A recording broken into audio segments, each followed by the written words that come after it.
Hola chicos, ¿cómo están? Bueno, si ya están acá es porque entonces están en la consigna número 2 de nuestra actividad número 9, donde vamos a trabajar el proceso de hominización.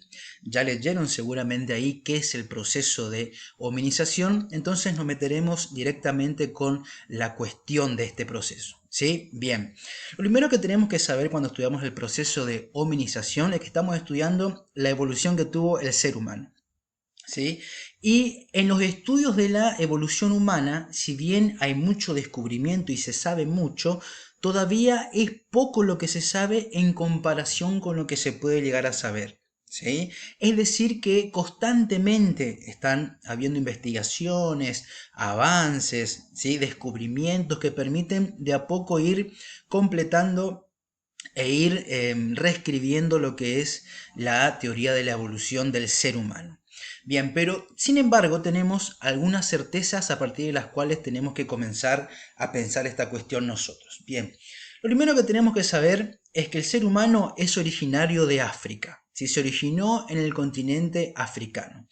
Recuerden que en la actividad anterior trabajamos la idea de que el ser humano, la idea de que si el ser humano desciende o no desciende de los monos.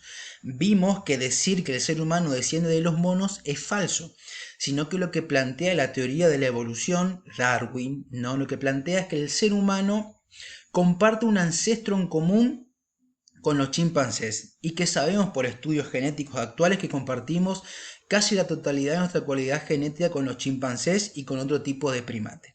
Otra cuestión que tenemos que saber es que si nosotros vamos a analizar la evolución tenemos que entender que el ser humano entonces es un animal, concretamente una especie de primate que fue evolucionando a través del tiempo y que se transformó, entre comillas, si podamos saber cómo son los cambios que se van dando en el proceso evolutivo, hasta llegar a ser lo que es ahora. Entonces tenemos dos certezas. La primera, el ser humano es originario de África. La segunda es que no descendemos de los monos y que somos un tipo de animal, ¿sí? Somos unos primates. Los primates tienen como característica, por ejemplo, el pulgar oponible, ¿sí? Es decir, que la posibilidad de agarrar cosas, ¿sí? Esto es lo que nos permite el pulgar oponible. Si ustedes observan, por ejemplo, a los chimpancés, que son otro tipo de primate, también tienen esta habilidad, ¿sí? Bien, vamos con una tercera cuestión que tenemos que saber. Que cuando estudiamos la evolución humana, no tenemos que pensar que la evolución se va dando de manera lineal, es decir, que una especie automáticamente sigue a otra y la otra especie anterior desaparece. Esto es una idea muy vieja.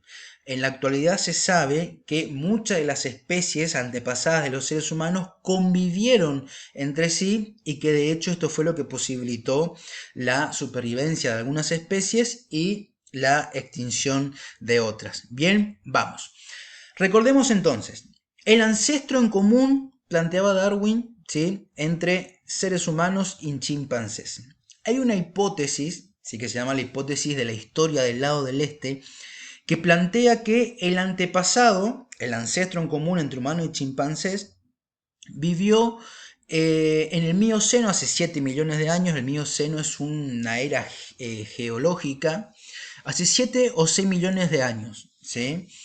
Que digamos en África se produce lo que va a ser un accidente geográfico que va a producir el Gran Valle del Rift, ¿sí? El Gran Valle del Rift es una fractura, ¿sí? Digamos, es como una elevación de montañas, etcétera, que lo que hacen es dividir el continente africano. Les muestro ahora un mapa para que entendamos mejor esta cuestión.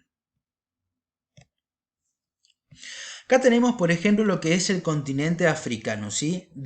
Este continente es originario el ser humano. Ahora bien, si vamos y miramos otro mapa de África, ¿sí?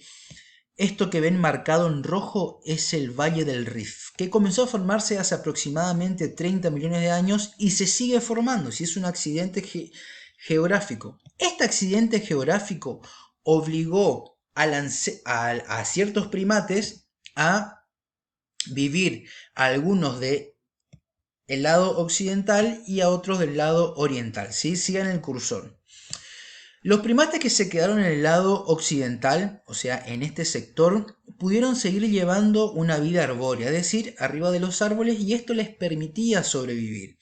Sin embargo, aquellos primates que quedaron de este lado del continente africano tuvieron que desarrollar una serie de adaptaciones para poder sobrevivir a este nuevo ambiente, porque en este lado del continente el clima es más desértico, es más de una, no tanto que posibilite la vida arriba de los árboles, sino que, digamos, condiciona a las especies que viven acá a tener una vida más terrestre, ¿sí? Entonces, el ancestro en común tuvo que, digamos, los ancestros en común que quedaron de este lado tuvo que adaptarse. Ahora bien, ¿cuáles son o cuál es el ancestro en común del que tanto estoy hablando? Bien, tenemos tres candidatos que pueden ser, si esto es un debate que muchos científicos plantean que nunca se va a llegar a resolver, ¿sí? El ancestro en común puede ser Orrolintugenensis, Sahelanthropus chadensis o el Ardipithecus. Yo sé que son nombres